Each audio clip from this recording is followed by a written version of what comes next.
Our next guest is no stranger to adversity. From being wrongfully accused and sentenced to now finding his purpose through adversity. With us this morning is author of Escaping the Darkness, Using Adversity to Find Purpose, Mr. Cornell Bunting. Morning, Sir Cornell. Welcome to Smile Jamaica. How are you? I'm doing great, sir. Thank you very much for having me on the show. It is our pleasure. Great to see you. Boy, I was preparing for this, and when I was reading, I kept going, huh? What?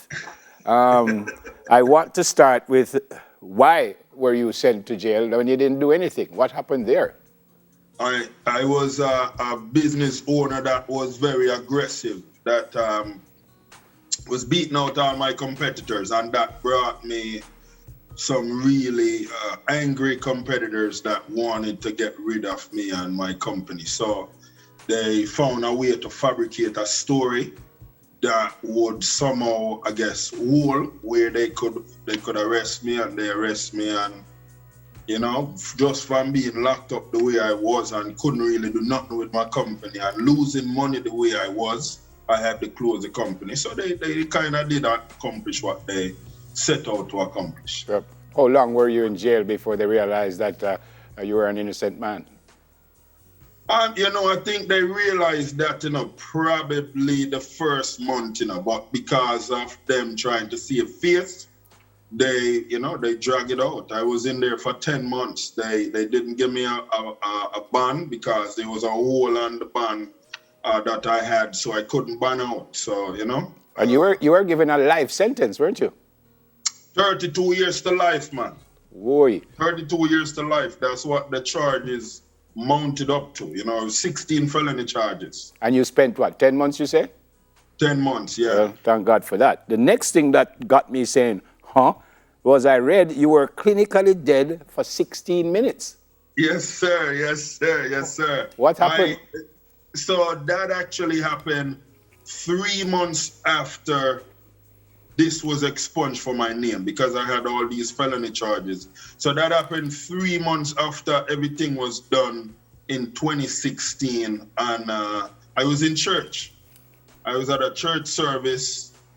The speaker came on stage, and about 5 minutes in him speaking, I just fell out my seat, and everyone thought I was laughing, but then they realized I wasn't moving. So, they tried to bring me back, and everything they tried didn't bring me back, So me coming back on my own after them singing and start praying and them little thing that, yeah.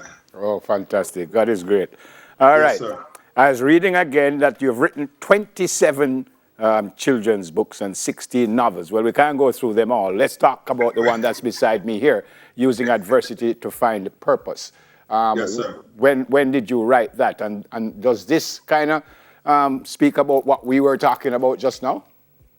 So basically, this is the sequel to Escaping a Life Sentence, which is my memoir that talked about when I was locked up for 10 months and when I died for 16 minutes. This book, Escaping the Darkness, it goes into the mind of my mindset when I was in jail, what that looked like, the different moving parts of what I was thinking, how can I resolve this situation?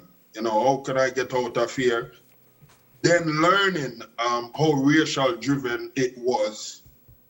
I couldn't grasp, what that would look like and me moving forward. So, with the strength of my family, it kind of helped me to pull through, Yeah. Wow. How long did this take you to put together? And 27 book is plenty book, plenty book you write on a Bridget. Yes, man. No one was hiring me, No one would give me a job. And I was out of work for a good year and a half. And so in that time span, I wrote a lot of books. But this book, Escaping the Darkness, took me 3 months to write. Okay. We actually had an urgency on this book because of the wave that Escaping a Life Sentence had. Escaping a Life Sentence was #1 on Amazon for a month. And then when the audiobook came out, it went back to #1. So, when I met with Miss O'Leary, for O'Leary Publishing. She said, how soon can you get us this book? And I said, well, right now I'm going through some trying time because at the time, my son, my fourth son was born premature at only 6 months. So I was going to the hospital every day. You know, he was in the hospital for almost 6 months because when he was born, he was less than a pound.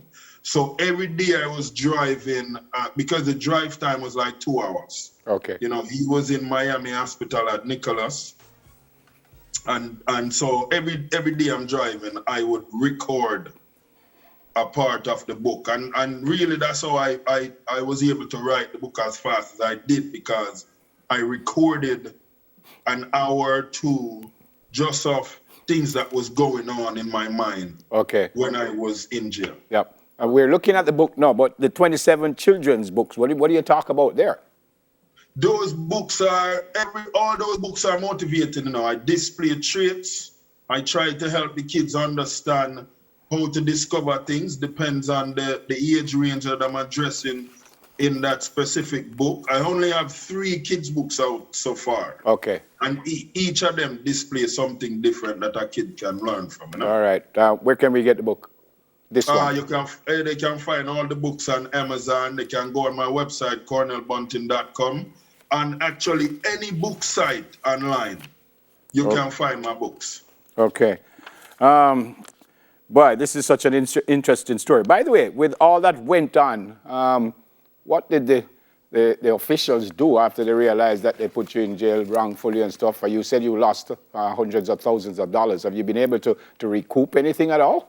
No, sir. I didn't get none of that back. And, you know, their mouth dropped because they were hoping that something could come of what they had created. And when the accuser told on them and told how much he was paid to do it, you know, they were just shocked. You know, they couldn't even find it in themselves to come and apologize to me. So you know, it was years later. So what you going to do about that?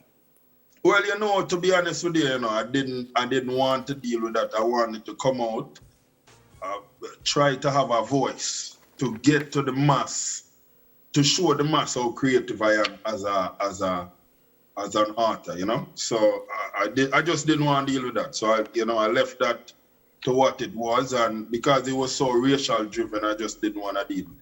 Yeah, but you're all right now, mentally and physically, and everything all right with you now? Yes, man. You know, I have my kids, I have my family, my fiance.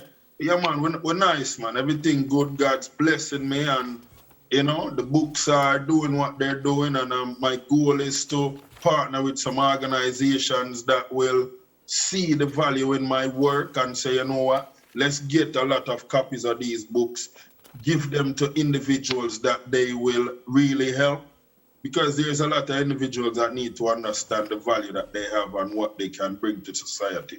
So this is why I'm, you know, putting out the work I'm putting out, and with the hope that organizations will see me and team up with me, and, you know, we address some of these issues. Anyone you want to say hi to in Jamaica?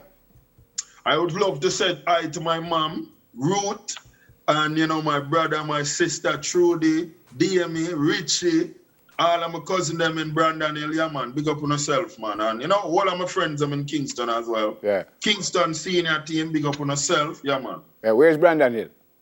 Brandon Hill is like when you pass Stone Hill, like you go towards Castleton. Okay. All right. Great to meet you. I'm happy that things have worked out for you, and it seems like, as you said, you're fine now. So God bless you. God bless the family. Look after yourself and stay safe. Thank you very much, sir. I greatly appreciate it. Yeah, man, our pleasure. Escaping the Darkness, Using Adversity to Find Purpose, written by that gentleman, Mr. Cornell Bunting.